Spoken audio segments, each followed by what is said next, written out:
Les conseils de Rabbeinu, nous sommes donc dans le 54e cours sur la nourriture.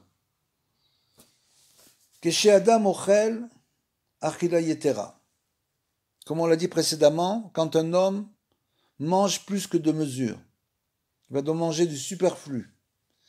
Il n'a pas besoin de cette nourriture, ce qu'on peut appeler la gourmandise par exemple, le plaisir des yeux. À cause de ça, un homme va continuer à manger alors qu'il n'a plus faim. Ou kemo bema, nous dit Rabbeinu, il devient comme un animal. Pourquoi comme un animal? Ki geder adam hu le'echol rak mepi ma shetzarir. Kefi ma shetzarir. Parce que la définition d'un homme, puisqu'il a une intelligence, il ne doit pas manger avec son désir de manger, avec son corps. Il doit manger avec son intelligence. Donc il doit réfléchir, comme on le voit aujourd'hui. C'est développé énormément sur la manière de manger, la nutrition, etc. Les gens ont réalisé que dès l'instant où l'homme ne mange pas comme il doit manger, alors il tombe malade. C'est vrai. Mais tous ces régimes, toutes ces choses-là ne sont que des choses matérielles, corporelles. C'est-à-dire que le vrai problème vient du nefesh, de l'âme. Et bien sûr, les nations qui parlent de ça ne parlent que du problème corporel. Alors que nous disons que tout vient du nefesh.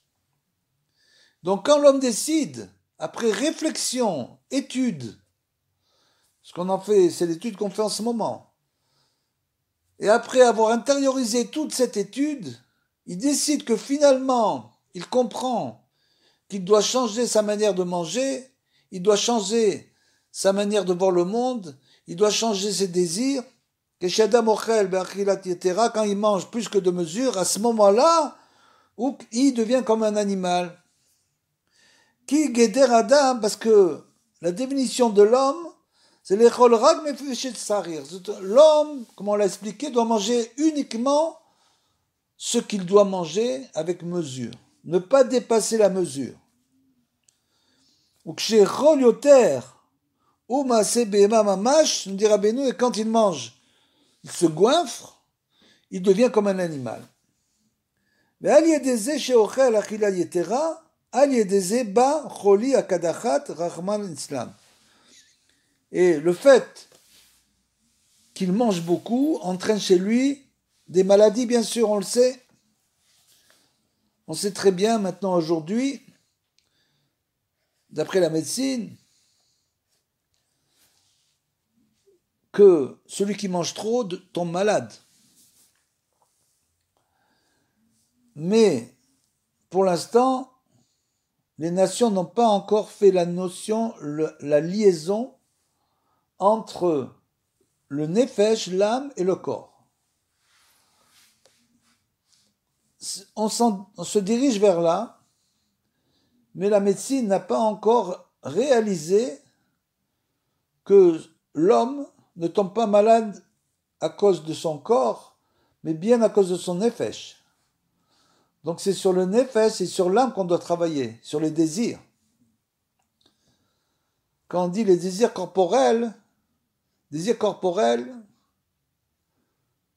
c'est pas une expression vraie, parce que les désirs viennent de l'âme. Et finalement, c'est le corps qui réalise les désirs. Donc ce ne sont pas des désirs corporels. Parce que si on parle des désirs corporels, à ce moment-là, il n'y a que le corps. Et donc l'homme tombe malade à cause de ça. Vekhan aliédé chez Mizdamen le Adam, Betor Machalo, Machal, chez l'Onidbarar Adayin, les Machal Adam. C'est-à-dire que, comme on l'a expliqué auparavant, il y a plusieurs explications à cela. Quand un homme ne mange pas une nourriture qui sied à l'homme, ça veut dire quoi? Ça veut dire que le juif doit manger kasher d'abord, première chose. Il doit manger, vérifier la cacheroute, bien sûr, de tout ce qu'il mange. C'est très important. Donc, s'il ne mange pas kasher, il mange des choses qui ne sont pas pour lui mangeables. C'est des choses que les animaux mangent, mais lui, il ne doit pas les manger. Ou bien c'est qu'il mange trop.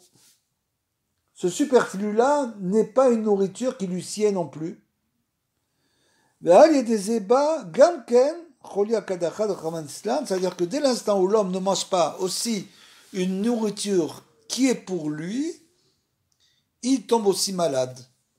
C'est pas uniquement qu'il mange trop, c'est aussi qu'il mange une nourriture qui n'est pas conforme à la halakha. Alors bien sûr, ça ne va pas lui convenir. Et donc il va tomber malade.